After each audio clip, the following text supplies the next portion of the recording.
It's been, should I call it? Okay. First of all, it's really empowering to be in the crowd of women who feel and act alike and say similar things. We are from different countries, and I guess I come from the country where Catholic feminism and Catholic women are not yet outspoken about their needs and their voices are not heard. So it's really very important to be here and feel that there is a need and there is more of us and that it makes sense to take a stand and to be vocal about it. So, it's interesting, like the recurring theme seems to be that that a lot of the women here, right, who are with us today, the recurring theme is, why do we stay, right? Why do we stay in the church? And it's funny, it's not like any of you spoke to each other before and agreed, but it seems to be the theme in your conversation, right? I mean, does this make you want to stay more or leave or what, Nivi? I think I'm the outlier here because I'm the only one who chose not to get baptized. I did have the option, which you guys didn't have. I had the option. I was 3 years old, so. But honestly, I'm so inspired in the past couple of days to be around women who are giving us the space to be completely unfiltered and to be honest and who want to hear our opinions and our voices. And this is the kind of church that, I would be excited to be a part of, and which is exactly what I said. So we had Mass today, and that's what I said during Mass. I said if Mass was like this, I would go every single day because it actually gave me a sense of peace. It made me feel connected to everybody, and it empowered me. And I want to feel like I am part of this church, not like, as Susanna said, a second-class citizen. And you talked about inspiration. You were inspired in a different way last year, Costanza, right? And you took it upon yourself to do something very different and unusual in helping a cause. Yes, most because when I'm around people who are my age or we share a similar background, like I said, sometimes I feel very very detached because the conversations we have, they're like very ignoring what's going on in the rest of the world, and it's good to have a nice dinner with friends just talking about nothing, but at the same time I can't live anymore without considering what's going on in the world.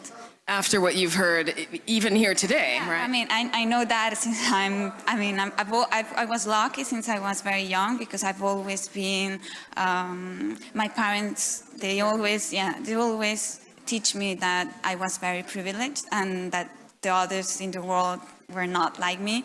And my mother is from El Salvador, and El Salvador is a very poor country with a lot of violence. So I knew that difference, but I never really acted on that. And last year I felt, okay, that's it. I can't. Action. And talking about action, I mean, Gaia, your testimonial was slightly different from your sisters. Why is your experience, how come your experience is different? I know you're two different people, but you are from the same household, same story, same everything, but you see it through a different prism. So I think this is something that I need to say to clear the air. We are from the same household, but we had very different upbringings because I went to boarding school in an ashram. I don't know if you know it's basically a spiritual community, an Indian spiritual community. And so for me, I had firstly my parents who were following their own two spiritual paths. Then I went to a Catholic school, and there I was basically taught that this is the only way you can be a Catholic. And then I go to an ashram, and there's like this whole other look, this is the way that we find the divine. And for me, I was just like, where do I fit in? Where do I belong? How am I supposed to pick one? And when eventually, not when I got baptized, but after I got baptized, I realized that I wasn't picking one. I was lucky enough to have the luxury of all of these different ways to God, which makes me more privileged than anyone else. And I no longer feel less than. Right. Okay, we're pushing back here a little bit. We have another camera too. We have the two. Great. This is a production in progress, as we say, right, for our live streaming audience. I'm sure that there are people out there who want to know, do all of you go to church on Sundays, even with these questions and with these conflicts within you? I get to answer first. Yes, I do. That's how I grew up. And I'm not saying it's not a struggle, though. I mean, I live in the big city. It's a 2 million big city. And I have a choice. So I'm cherry picking. And I really, after many experiences I had, I'm not entering a church that I don't know, and I don't know what will happen there to me, like what I may hear. So it feels strange, I have to say, that it's, it's about choosing, and I don't know what people do when they live in smaller communities and their choices are more limited. And how about for you, Gustav? Actually, I was born in a kind of a Catholic family. I was baptized and everything, and I used to go to church with my father. And after he died, I stopped. Not because of him. It's just because the mass actually didn't mean a lot to me. And last year, I went back, and I was actually very surprised because, again, I felt like the priest was very good, and what he was saying, I really could understand it, and it was touching like my everyday life. And then I have also very good friends that I was talking to him about how I see life and everything, and he said, well, that's mean that you believe in God. What you are talking about is what God says, what is said in the Bible. I'm like, really? So maybe, actually, I do really believe in God, and so that's why I went back to church, and yeah, I do go every Sunday to Mass. You mentioned something, Susanna, and I wanted to address this to you too, Niv and Gaia, is this fact of cherry picking. I think we all tend to do that a little bit, whether you're at the supermarket or in a shop for clothes, but it's the same thing, I would think, for church too. There are parishes that you're more attracted to going to than others because of who the priests are, the parishioners, and that sort of thing. Is that how you choose to worship, or go on? I think this actually goes back to what I'd said earlier about developing your critical thinking skills, because you might call it cherry picking. I call it being critical and deciding what my path is and what my spiritual relationship with God is. And it's obviously going to be a better life for me if I can make those decisions myself instead of just, following with the blinkers on. So to also answer your earlier question, I do go to church, but I don't go to Mass. Because I've had, occasional experiences where I have been made to feel unsafe and unwelcome. And Mass is difficult for me to now sit through because I sit and I listen and I get angry and I get frustrated and then I want to leave and then it's disrespectful. So it makes more sense for me to just go to a chapel, go to an empty church and pray, and then I feel fuller than I would if I'd gone for Mass. There is this ongoing dialogue about people leaving the church, particularly the younger generation, of which you're all a part. And do you see that? I mean, I know that you're speaking for yourselves individually, but with your friends, people that you know, is that a truth? I think people my age would prefer actually being out there and, doing something like Costanza, for instance, volunteering or teaching or feeling like they're part of something, even if it's a virtual movement, than going for Mass. Because the Masses that we have right now, they don't really connect to us as young people. They aren't customized.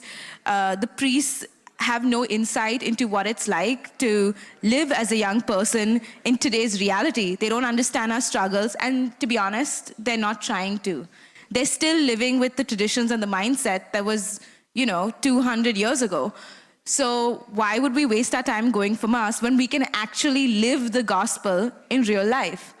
And that's what I think I try to do. I have to add to what she's saying. And take a moment to think about Jesus. Jesus was a doer. He went out and actively lived and loved and forgave and built people up. And I think that young people, as Nivi said, are more interested in taking action. And that is our way of praying. That is our way of connecting with God. Where we see something wrong with the world, we actively go out and try to change it. We try to make a difference. And I think, that's really... Sitting in a pew is not going to give as much results as actually going and acting on what you see. Yeah. I want to offer a little bit different perspective. I don't think I believe in an activism without, withdrawing a little bit and giving peace to yourself. There's a great quote of Thomas Merton that I will not recall in the fullness of it, but he said that it's a drama of activism of our times, which was 60s for him, that, the activists are killing their own work by being overactive and never giving some space for themselves for internal, kind of recollection and dialogue and hearing their consciousness and all that. So I do believe very strongly that liturgy can be that moment. And if it's not, not bothering you from other sides, not making you uncomfortable, so that's something that have to be secured. But it may be that moment that you're reconnecting and kind of charging for an action throughout the whole week. In one of the churches I like to go to, the final blessing on Sundays, like go and do the deeds of your week. Like it's really sending you towards what is waiting for you during that week, and this is what it should be about. So it is really charging, but of course you need to find yourself in a safe environment when it can happen to you. But I would really strongly stand on that it's really important. Actually, I have to say that the mass I go to on Sundays, the church is really, really big. It's like twice this space, and it's full of young people. Younger than me. I'm young, but like younger. And I think it's because most of it is because of the priest that is in this church.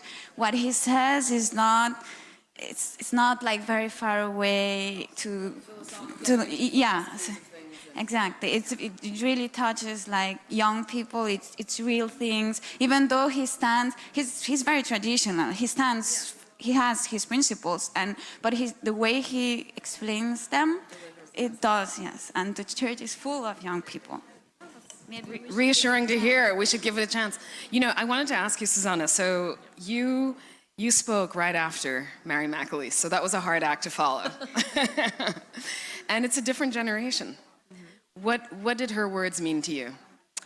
Well, first of all, yes, I was even going to say that, but at the end it was, it was easier than I thought, which is good, because otherwise maybe I would not say a word. So many things that she said, and especially moment when she recalled the document that was passed by the Jesuit community here in this room, and that was what, like 20 something years ago.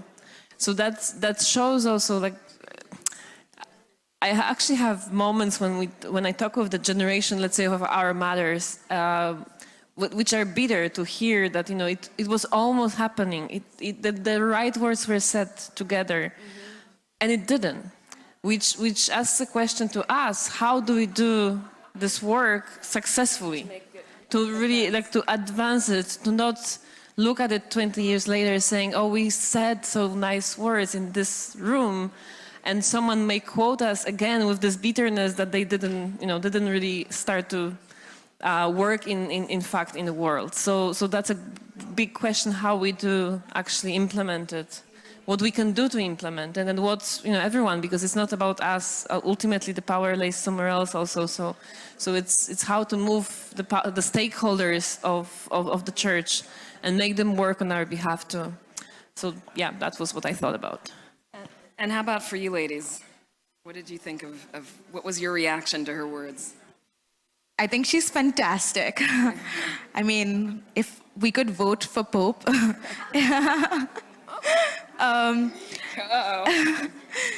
she's really inspiring, and I think she's seen a lot in her time. She's seen a lot of change. She's been a part of change, and she's had enough.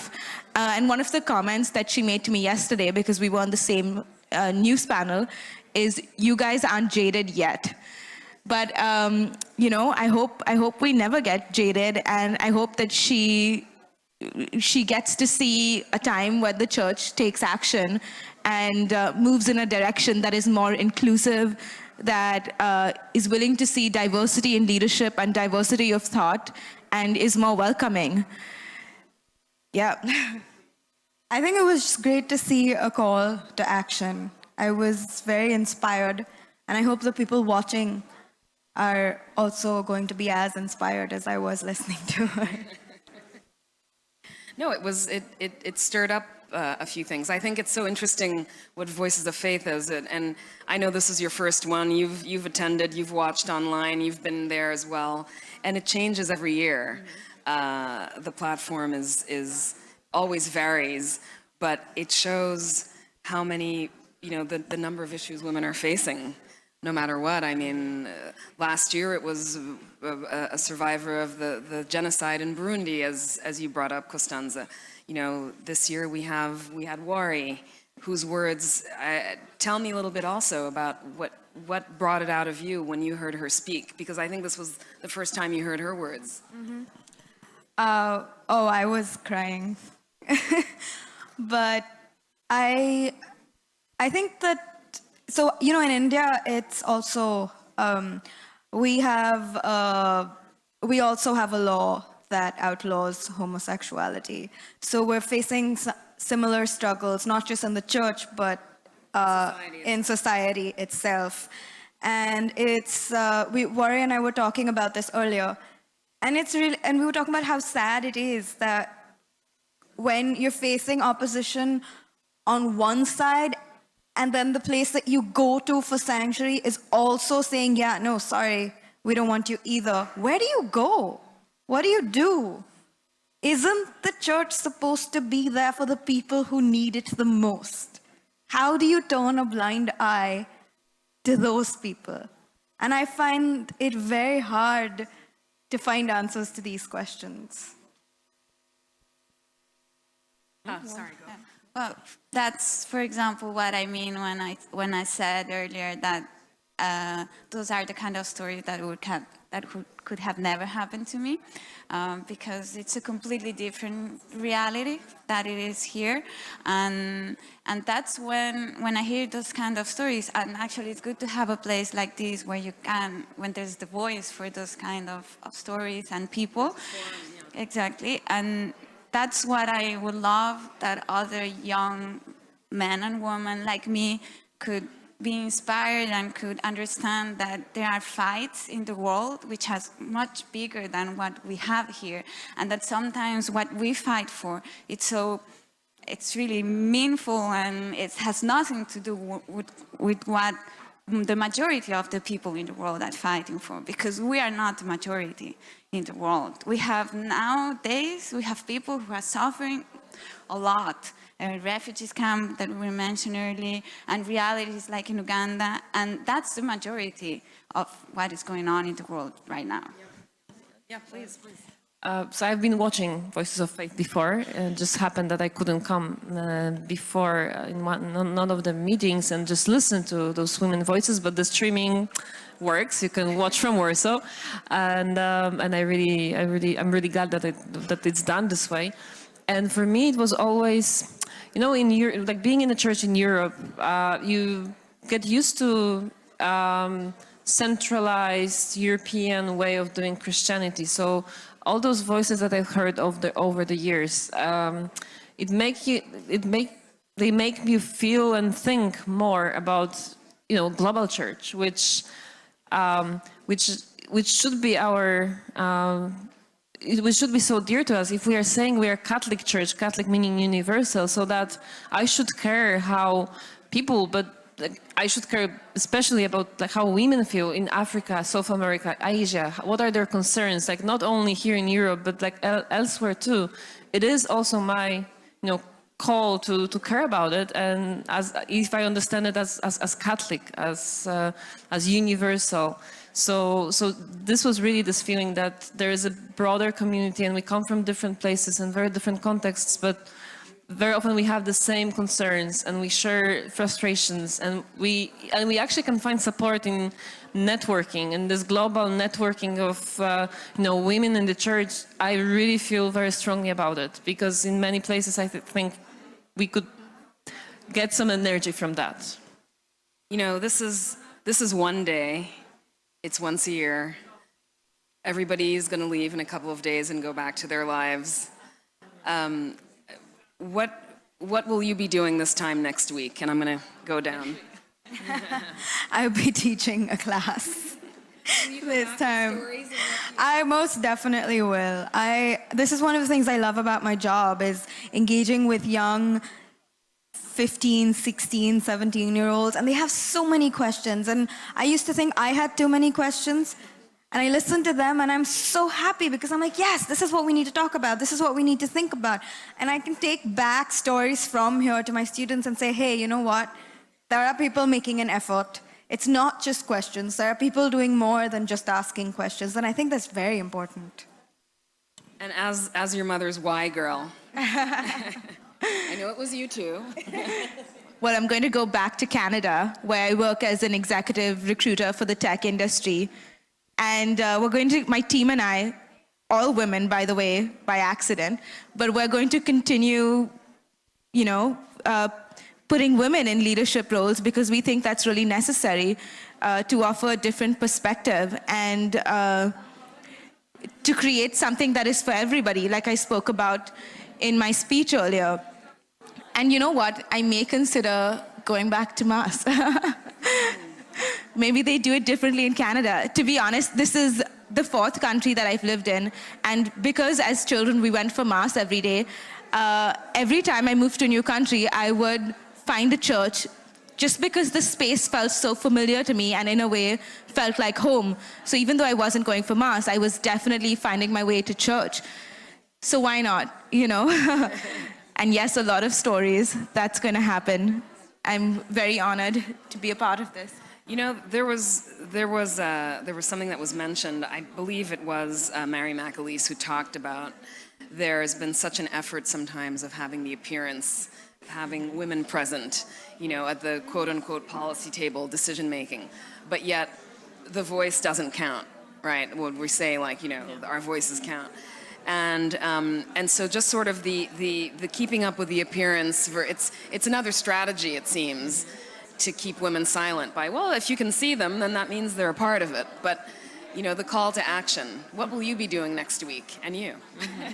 So I take Thursdays off from my office work in Christian-Jewish and Polish-Jewish relations, and I write. So I'll be writing, I'm finishing up the book about women in the early Christianity, to bring kind of her story for Polish readers. So speaking about, Tekla and Junia and Perpetua. So that's what I will be doing next week exactly, because the book has to go to print soon. So I'm really under pressure. But that's usually what I do on Thursdays. I write, and I very often write about women in the church, bringing all kinds of examples and role models, so that women in Poland can read about them, and women and men actually, and actually broaden their sense of the church and what the women are saying in the church. Costanza, you're an artist, so I would imagine you're going to be in your studio. Yes, and working on your project, A Painting for Marguerite, which is not literally a painting for Marguerite. We need to explain, but yes, tell us a little.